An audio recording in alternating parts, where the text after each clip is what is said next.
You have a chance. I just want to be able to give the contractor direction. Yeah, I'm not sure what the other version is. Well, there's not really a direct correlation. Good morning, everyone. Just giving a few more minutes here to let people that are in the lobby in. Everyone seems to be still coming in, so.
All right, that looks like a little bit of a lull there. We want to get started. Yeah, sure. First off, thank you everyone for joining our 2022 Developers Roundtable event. We have a lot of valuable information to share with you today. I would like to note that we are recording this, and we might distribute it to people afterwards that have more information or that have questions and might have missed the meeting today. If you do have questions throughout, feel free to send it in chat. And if you're not speaking, please mute your microphones, and we can open up the microphones during the discussion at the end of the presentation. We'll start off with some introductions. Many of you know me. I'm Jordan Treaster, Development Coordinator at PWSA. Also with me is Julia Shola, our Industry Relations Manager. Julie, do you want to say a few words? Sure, yeah. I just wanted to thank you all for being here today. And we hope today's presentation clarifies some of the outstanding questions about our recent changes in our new permitting software. Our intentions with the changes is to make this process easier and simpler. So I think, once you all have a couple projects in the works, you'll see that it is easier. And hopefully, there's fewer miscommunications about the status of projects and the materials and the submissions that are required. So if you find that the process is harder, be sure to reach out and give us feedback after this. So like Jordan said, we will share the presentation. I think we're going to post it on the website. So you can refer to it later, share with your colleagues. You being here is helpful to us as well, to share this information with your clients. So yeah, ask questions. You can, like Jordan said, I'll be checking the chat throughout, and then at the end we will have time to have a more open discussion if you want to unmute and talk. So thank you all. As Julie mentioned, I distributed an agenda prior to the meeting. We'll go over the fees, the changes that we have made, the CityGrows permitting software, and just general updates and next steps. Most of you know that in 2022, we did eliminate tapping fees. This came off a pretty comprehensive study that we did for much of 2021 and determined that we should eliminate tapping fees. It's based on our best practices of the industry, and we really wanted to do that for our developers, and it has been in the works for some time. Why did we eliminate tapping fees? We believe it incentivizes business growth, not only large business, smaller businesses, and we just generally want to see more businesses in our service area be developed. We recognize that tapping fees was quite a bit of a cost for new projects. The goal is to lower those upfront costs by eliminating them. Truly, we needed to align with other water companies across Pennsylvania. A lot of companies don't charge tapping fees, so we felt that we should follow that and eliminate them as well. So where did the revenue go? We restructured our overall fees that we charge customers. Tapping fees are now included in the residential and non-residential water bills. Since it's not a standalone fee anymore, we just bake them all into one. So the existing project, many of you have reached out with questions. What happens to previous projects? What happens going forward? Projects that started in 2021 or before, and they're currently under review. They are still working through the details. They haven't received official approval from us yet. They won't be issued any tapping fees associated with their projects. Now, projects that have received an approval, and we did send them a fee sheet, will be expected to pay the tapping fees. That deadline was January 2022. We had to set a deadline to avoid any questions. Going off of the fee sheet, whenever you receive an approval, you go through our process, you will receive something from similar to this. It is this. It is a fee detailed out summary of the water EDUs, sewer EDUs, and what you are expected to be paid to receive your permit. If you have received this, like I said, you will be expected to pay the tapping fees. If you have not completed the full review and received this, then you won't be subject to them.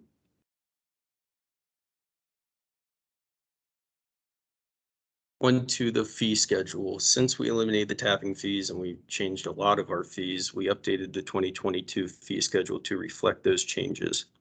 Instead of our fees being geared towards the sewer and water tapping fees, we now charge our fees based on the complexity of the review that it takes us to process your permit. You'll see that the development permit typically includes the water and sewer use availability letter, the DEP planning module review, and a tap-in plan review for a total of $740. These fees are paid at the beginning of the process. So you will go into our CityGrows, which I'll explain later in the presentation, and we will basically agree on what type of review your project will be required to submit on. Whenever we determine that, you will pay the fee for the review, and we can begin to process your permit. So that's at the beginning of the process. At the end, after you complete your review, you receive your approval, we look at your plans, we will then charge you a connection and water meter fee, which you can see on the right of the fee sheet. It is also important to note that in comparison to our 2021 fees, we determined that some of these fees were a little expensive or they didn't quite make sense. So we did change some of them, and most fees were actually reduced from what they previously were. Yeah, and I just want to jump in here and mention that so the development permit, the $740 fee includes the review of tap-in plans and the planning module. And so that $740 fee takes place of the $250 fee we were charging before. So this is your application fee. It will be reduced if you're not required to submit a planning module, and that's going to be determined during our initial review, which Jordan mentioned he'll go into a little more detail later. So we'll know that, you know, if you need a planning module or if you plan to submit tap-in plans prior to paying that fee. But in order to move that application through the process, you will have to pay that application fee. And the water and sewer availability letter request is a separate fee, which we'll mention here as well. I just wanted to clarify that. Sure. We did introduce quite a bit of new fees. We now charge a fee for the private construction of public facilities. It's a pretty complex review, and since we changed our fees to align with how complex reviews are, we felt it was necessary to include that as a fee. Private construction, public facilities are relocating our infrastructure and then ultimately dedicating it back to us. We have had in the past some desire for an expedited review. Our standard that we've been trying to follow has always been 30 days for a review. We now offer expedited reviews, which guarantees a review from us within 15 days after you pay. I think a lot of people will find that to be helpful for their time schedules, but we don't want to see overuse. We would like to have some clarification of why it needs expedited and maybe sharing a project schedule. As Julie mentioned, the water and sewer availability request letter is separate from our development permit. It's a $40 charge. It's not included on the cover of or in the portal of the CityGrows process. It's separate. It is still in the CityGrows, but it's on a different area than the standard development permits and other permits that we offer. Also new, we are now charging a $40 fee for maps and records requests. This is different from the availability letter. This is more detailed plans, as-built, notebooks, calc books, and similar items. And we're currently working on implementing our land operations and DOMI approvals, street vacations, easements, encroachments. We wanted to make sure, this is all very new, that development permits and some other more frequently used permits were working properly in CityGrows. We believe that's still the case. So now we're the last phase is to implement these bottom permits. And that wraps up our fee schedule. Also, you will note that in 2022, PWSA is now charging a stormwater fee. It's a PWSA initiative to reduce the amount of stormwater that is in our system. As you may know, excess stormwater causes sewage backups. We have a pretty large combined sewer system in our area, and during large rain events, we do experience backups. We also have old infrastructure. We need to rehabilitate the sewers, make more dedicated storm sewers to help combat that. So we introduced the fee to start addressing that issue. Historically, we funded these stormwater projects through water bills. Now, with the new stormwater fee, all future stormwater projects and programs are going to be funded solely by that fee. And getting into the fee itself, non-residential properties that you own will receive a monthly charge of $5.96 per ERU. The ERU is our calculated by the amount of impervious surface area on the property. We have pretty good resources on our website, which I'll get into, to help you figure that out and more details on that. And you can obviously calculate the stormwater by yourself. If you calculate your square footage of impervious surface, determine your ERUs and multiply it by the fee that we charge. It's also important to note that this is a graduated fee. It is planned to go up $2 in 2023. There are currently no plans after that. We just know that it will increase $2 in next year. So how do we determine the impervious area mapping? We use GIS data. We worked diligently to track all of the properties in our service area and determine how much impervious area each customer and each property has.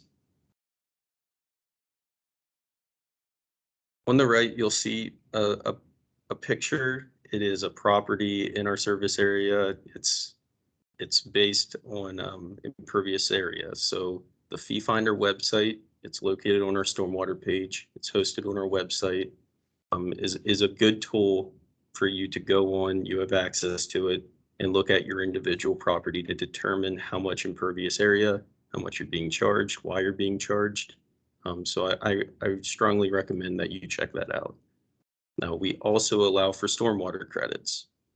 We have a detailed credit manual that you can use to determine whether you have stormwater management on your property, rain gardens, green roofs, or other stormwater detention that fits into the category outlined in our credit manual. You will be able to apply for credits through that. Again, we have all of this on our website. Our stormwater page has all of this information. I recommend checking that out if you do fit into that category. And we will review that with our stormwater team. Also, an option available to property owners is a stormwater fee dispute. If you look at your property and you believe that you have a less impervious surface, or we have something wrong with our map, we do allow you to submit a dispute. We'll review it with our stormwater team, come to a conclusion on what we determine is your correct amount impervious surface. But all of this information should be directed to our customer service. They are the best people to handle where you need to go if you have questions. If they need to refer you to a stormwater team or someone with the GIS questions, I recommend reaching out to customer service, and they should direct you in the right direction. And I just want to jump in here real quick, Jordan, to mention that this review of your stormwater, your BMPs and what you're putting on the property will remain a part of the stormwater management plan that's reviewed through city planning, and on the back end referred over to PwC's stormwater team for review as well. So this will not be a part of the development review process. The only thing we'll still be looking at on the TAP plans is, if your detention system or your rain garden, whatever, is connecting to our storm sewer or combined sewer. So we won't be analyzing those systems and their functionality during the development review process. That will still remain a function of the city planning.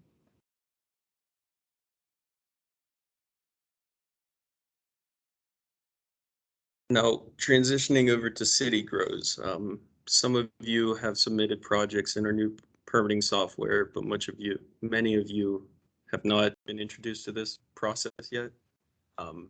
Before we get into the actual software, you may have noticed that we changed the way we accept pre-development meetings now. We transitioned to Microsoft Bookings. We believe it's more user-friendly, and you can go in and select your own time that you wish to have your pre-development meeting. It'll show when we're available, and you can provide project information in that form on our website. You can treat it as a link. You can forward it to people who are attending, and we will receive the notification and the invite on our calendars. I'd like to also note that we do require pre-development meetings for all development projects. And as a part of the CityGrows software, you will be required to submit a copy of the meeting minutes that I distribute after meetings. This is a way to make sure that we have some familiarity with the site. We aren't receiving project submissions that we're not familiar with. It's just a way of making sure that we are familiar.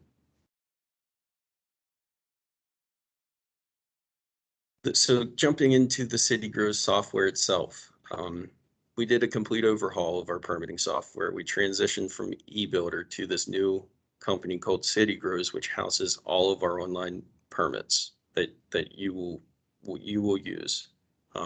This online portal is very user-friendly. It's easier on you, it's easier on us, and a lot of what we were looking for, they adapted to, and it houses everything related to permits in there itself. Like I said, it's a complete overhaul of what we used to do. It has over-the-counter permits, dye tests, flow tests, residential permits, and even and also the development permits, which is one of our more complicated permits. Similarly to the fees, the future phases that we're going to begin implementing into CityGrows is our land ops permits and DOMI approvals, simply because we wanted to make sure that this was going smoothly, which it is. So we're starting to migrate those now. Existing projects in eBuilder, if you have an eBuilder link and there's an ongoing project, you're still going back and forth with PwC, they will remain in eBuilder. We can't combine projects from eBuilder to CityGrows mid-process. It would make more confusion. So We're going to phase out the e-builder projects until they're completed, and all new projects will be in this software. Also nice about CityGrows, we will be able to accept credit cards. We did have some delays with processing checks, especially since we had the pandemic. It was a little bit more difficult. Everything can be paid in CityGrows. And like I said earlier, we will have the initial review fee whenever we are determining what you are going to go through, whether it's a planning module, tap and plan, or the whole development permit process. You'll pay the application fee, and then at the end, whenever you are completed and ready to pick up your permit, you will pay the meter and connection fees. And I do want to mention there as well, like we said, that you can still send in checks. You know, currently our engineering techs are still out of the office, so they go in once a week to process checks. So we're still experiencing delays with that until we return to the office. But we are working with CityGrows to hopefully accept ACH payments. So if, you know, the company you're working with doesn't have a company credit card to pay online, you can still make payments faster, but we don't have that functionality at the moment.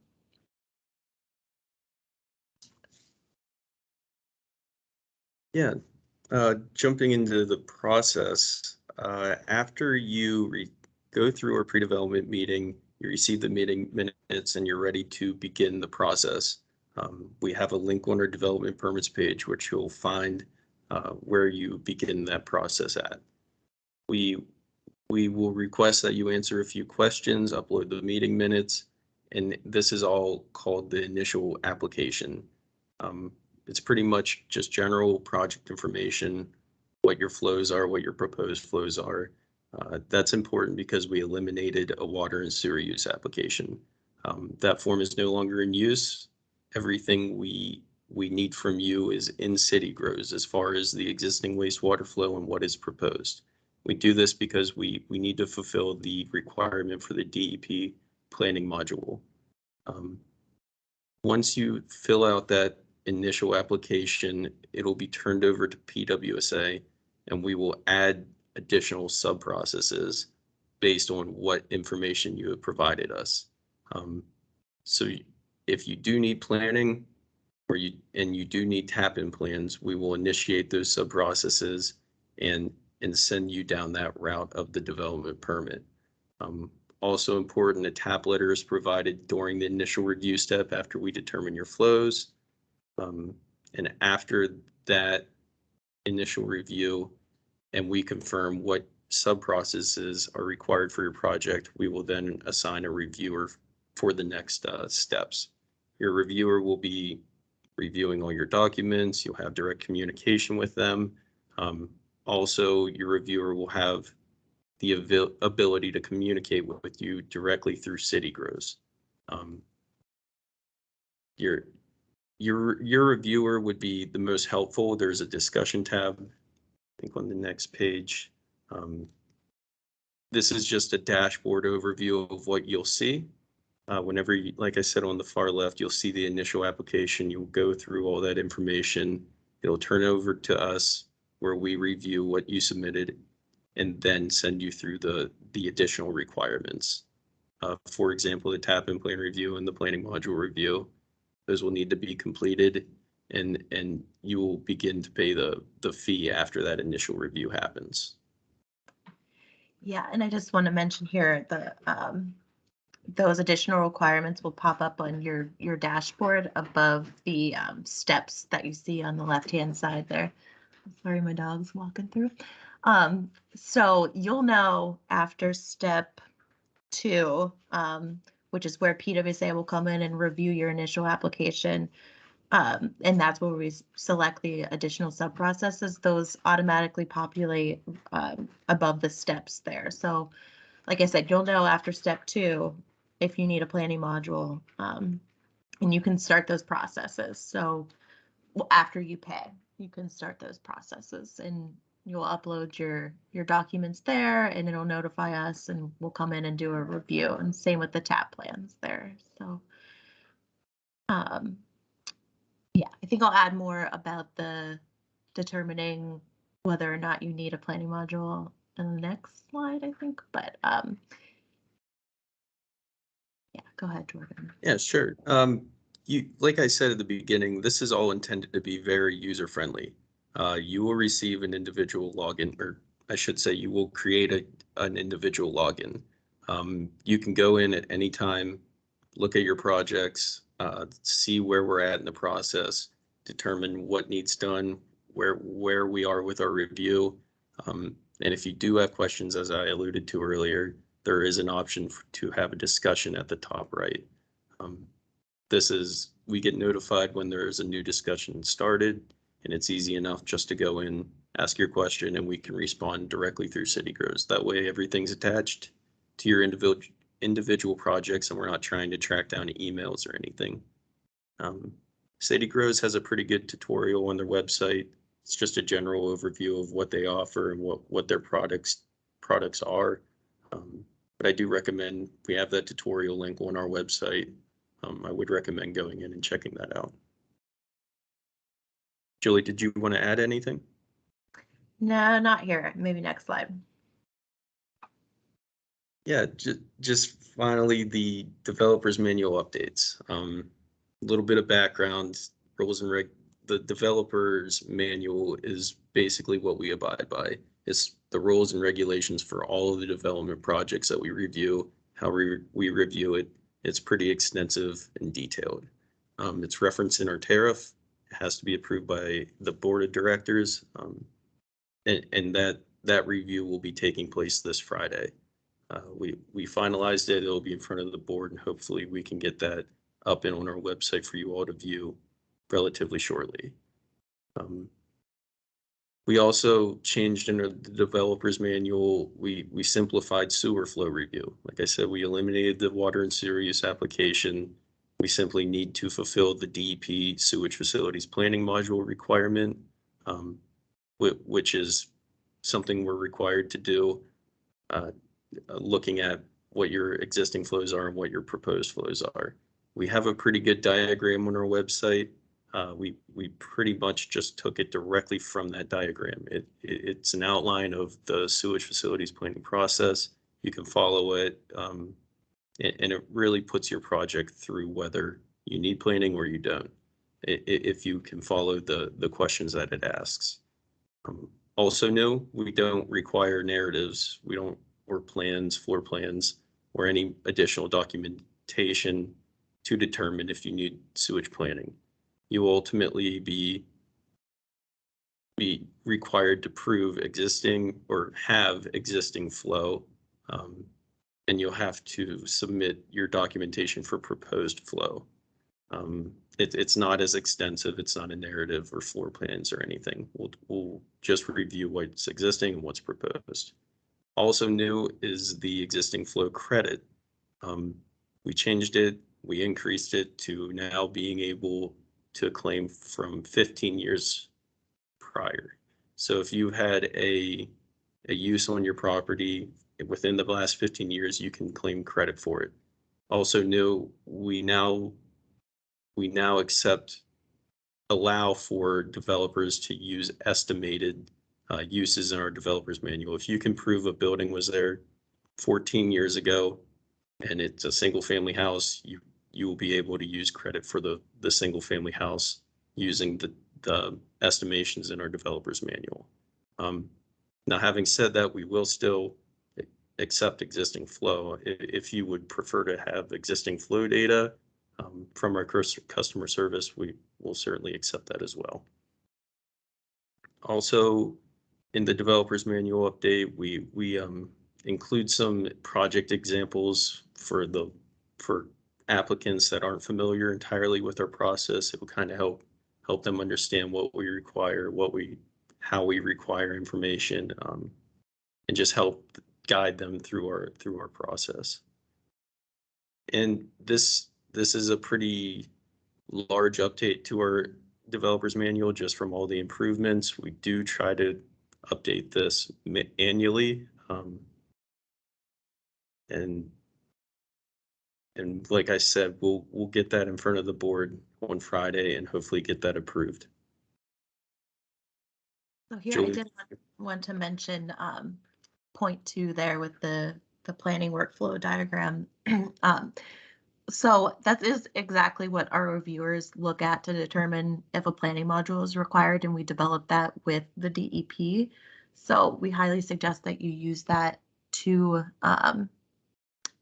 before you submit your application. We don't want folks starting a development application just to figure out if they need a planning module or not. That's not the purpose. You should, be pretty aware before you start the application if you're going to need a planning module.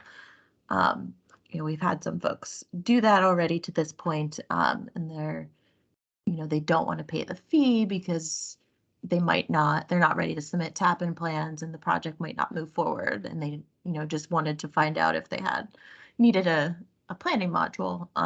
So that's not the purpose. We want serious projects submitted to move forward.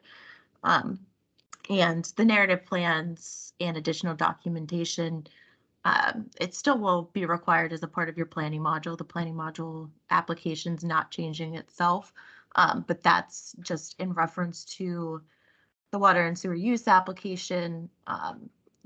We don't want to be reviewing that information initially. We're trusting the applicants now at this point to provide accurate flows, and we're just basing our review on the information that you provide. So kind of more aligns what other municipalities do, since we don't have, our water and sewer use review used to determine what the tap fees are going to be. So now that we don't have tap fees, that that review is a little less strenuous, and we can kind of trust you guys a little bit more to submit accurate information to us. So,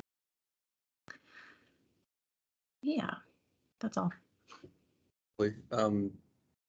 Finally, the next steps. Like I said several times, the developer's manual is going to be approved February 25th, this Friday. And I know I've had some questions about what's a new developer's manual look like. We'll get that updated as soon as we get approved. Also, we are currently in the planning stages of a new business series. It's scheduled for May. We will share information in the near future on how to attend these. This is all for more detailed information on all of the changes that we have undergone and some questions we do receive frequently related to stormwater. All the individual permits will include some information on the CityGrows process, and also doing business with BWSA procurement, more legalized documents, just to help you guys receive information and answer some questions that you may have. Like I said, we'll be setting those up in the coming week/month, and we'll be sending information and RSVPs for those individual sessions.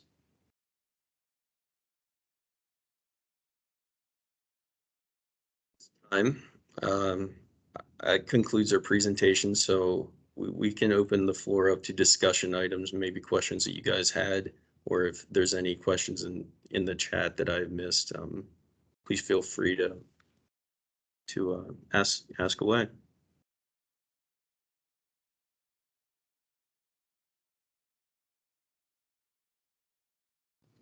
This is Rocco Magrino. Quick question for you, Jordan and Julie. We have, will there be multiple parties able to pay the fees via credit card on CityGrows?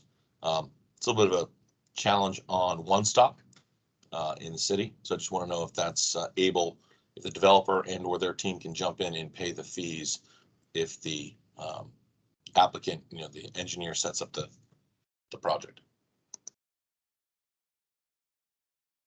Yeah, so I think you wouldn't have to share your login with them, I think, or get their payment information to complete that transaction. But, it doesn't have to be a specific person paying. So like, I guess what I'm trying to say is someone can pay the application fee and then someone can pay the meter and connection fees separately as well. It doesn't have to be the same payment. Does that answer your question? Yeah, I think so. As long as 2 or more logins can access that same tap-in plan, that should take care of it. Well, I think you would have to use the same login. They wouldn't be able to like be added to your application.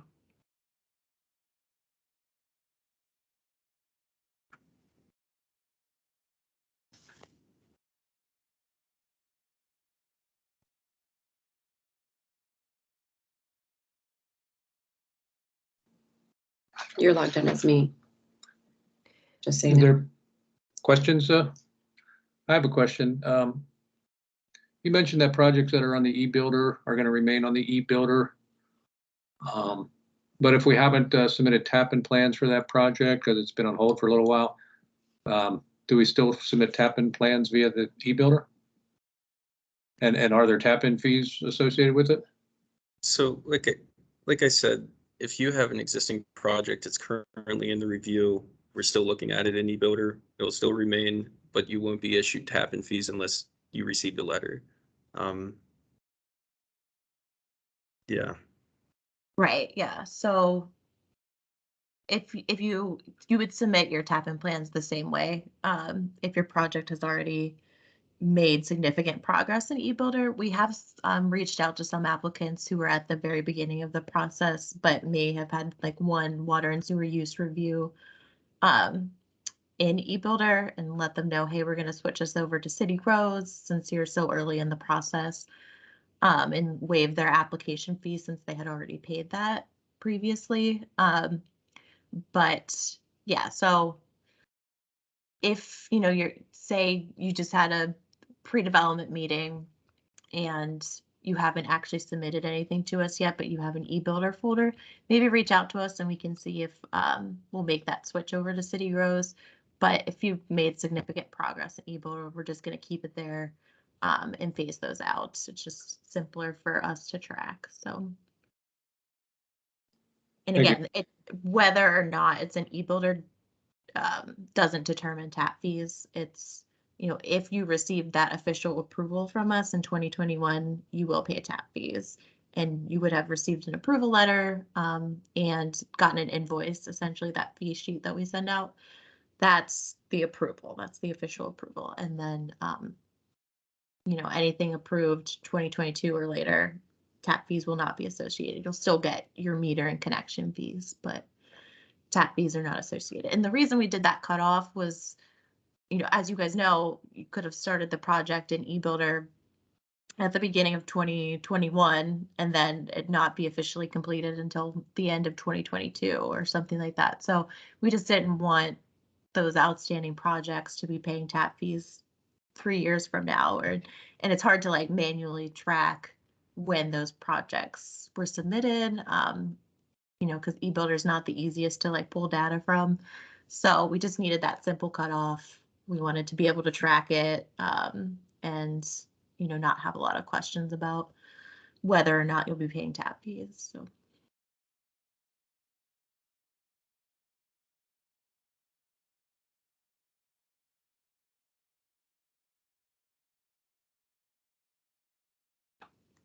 Anybody else?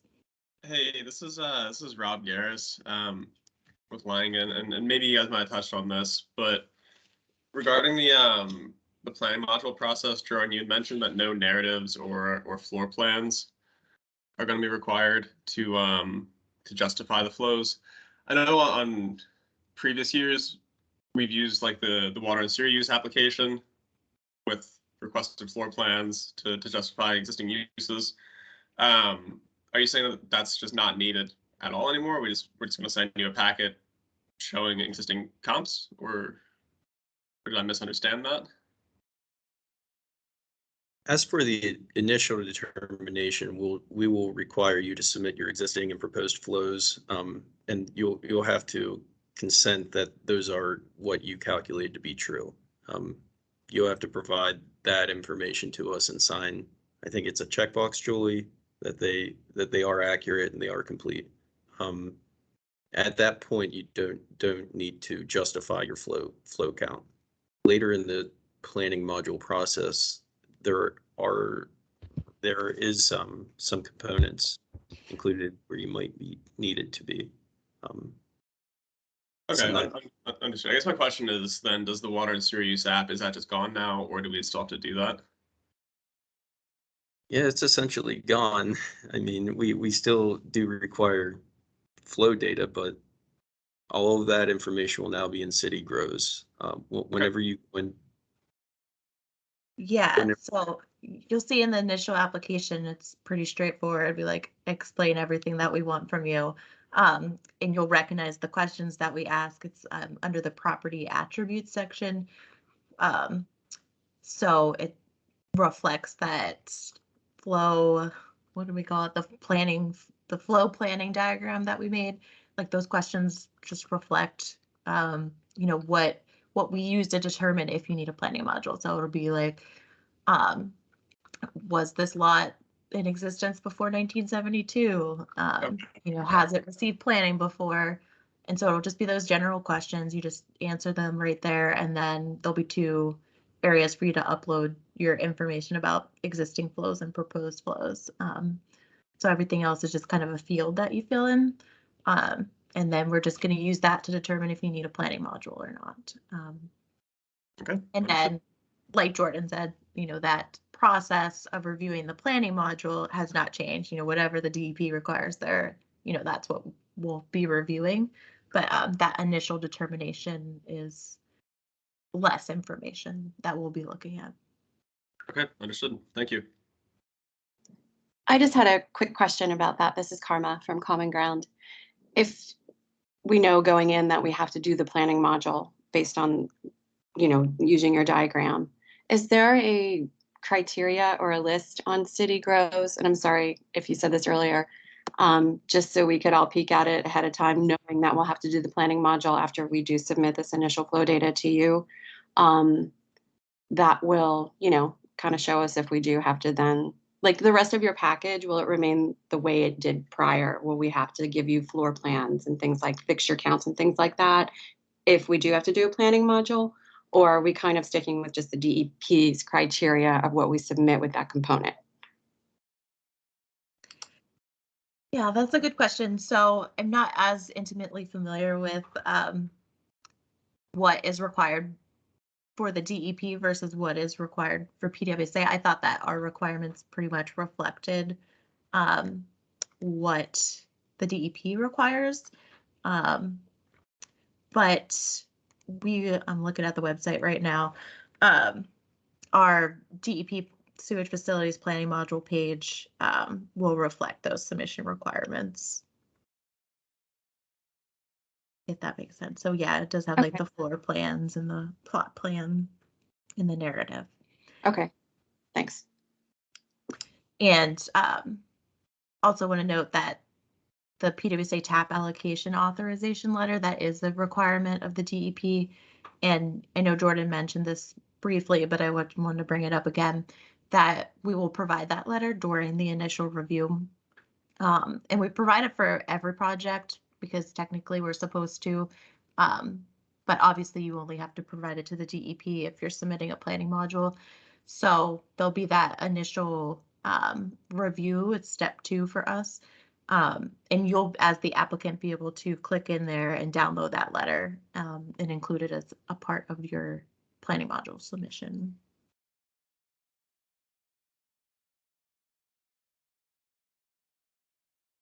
We do have a question in the chat from Tyson. There is a discount to the permit. Is there a discount to the permit fee if you do not have a planning module? Do you pay the whole $740 and get reimbursed, or do you give the new fee amount at the pre-application meeting? I think that will all be determined before you pay in the initial review process, whether you need to do the planning module. So whenever you upload your project details to us, we'll take a look at it and then determine whether you need it or not. No, at that time, no fees have been paid. After you submit your information, we review it, we determine what you need to do. then payment is required to go to the next step, which is the review.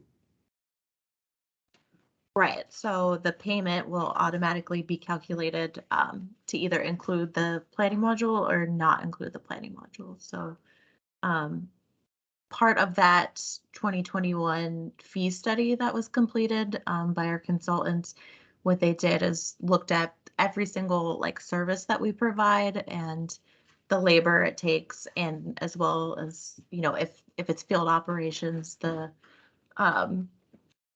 materials involved and whatnot, and they calculated that exact cost to the authority, and that's what those new fees reflect. And so, you know, we looked at the planning module on average, how long does it take to review? The tap-in plans on average, how long did they take to review? And that's how we came up with those fees. So we thought, you know, if you're not getting a planning module, it's not fair to charge just one straight fee. So in that initial review, like Jordan said, there's no fees paid to submit that initial review. Take a look at the information you submit, determine if you'll need a planning module, if you'll have a tap-in plan review, and we'll look at private construction as well. So you'll pay all of those application fees in one shot. And then once you pay those fees, that's when we assign a reviewer and your project moves forward.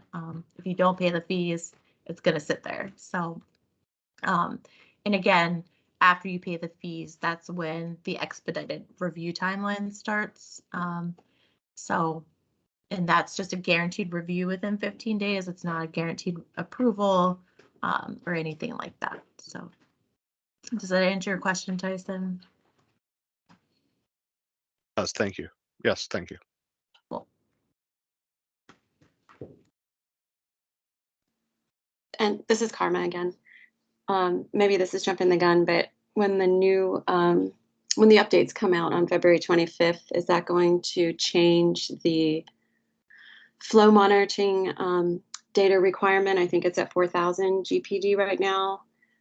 Is that going to lower? Is that going to go away because it's an additional almost $3,300, you know, per permit? Where, you know, the firms used to collect the data on their own, regardless of the GPD, or is that just going to remain the same? Those requirements haven't changed this time around. Okay, thanks. Mm-hmm. In the changes to the developer's manual, it's mostly just reflecting what was in the tariff. So the tariff was approved January 12th. And what that looks at is our rates, any of our additional fees, as well as sort of some like process requirements that the PUC requires us to do. So that's what the developer's manual is mostly reflecting, as well as our new CityGrows process. Obviously, we have to update based on that. So the information Jordan went over on that one slide for the developer's manual updates are really the only major changes outside of the rates in CityGrows. So like the, you know, allowing 15 years of flows is really the only like technical change, I think, that, you know, engineers would be most interested in.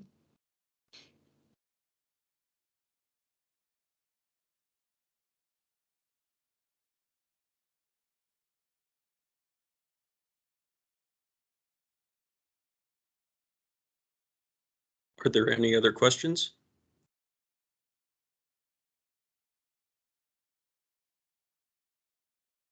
Take the silence as a no. I would like to thank you all for joining our event. Like I said, next coming weeks and month, we'll be processing our business series.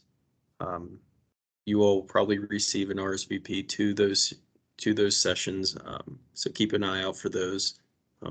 But we are very excited about these new improvements to permitting.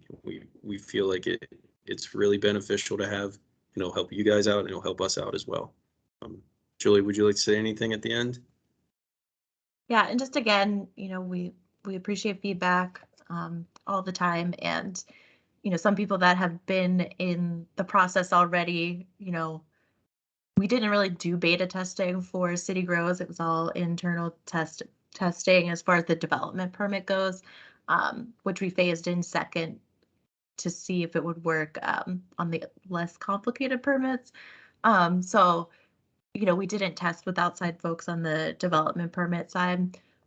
So some people that were early in the process got some of the glitches, to say it nicely. So, you know, as things come up throughout the process, we'll definitely be adjusting a little bit, but there shouldn't be any major changes. It should all be small things. So just bear with us and provide feedback, and the discussion is always open, you know, in CityGrows, email, anything like that. So thank you all. Hey, Jordan, very quickly, this is Chris Yaska from Oxford. The developer's manual, I just Googled it, and the one that's currently on the website is dated April 23rd, 2021. I saw on the slide that looks like the next one is to be approved later this week. Is that when this new manual will be posted online?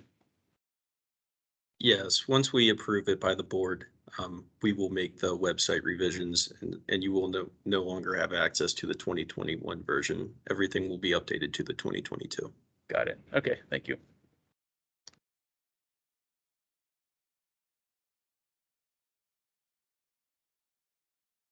Okay, if there aren't any other oh, sorry, Julie. No, I was just thinking, we'll probably send out a follow-up email to everybody that RSVP'd with a link to the recording, as well as the new developers manual. So maybe like on Monday or whatever, we can send out the email just so you guys have easy access to that new info.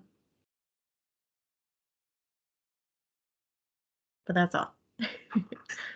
Okay, thanks everyone. Thanks all. We appreciate it. Thank you. Thank you. Bye. Bye.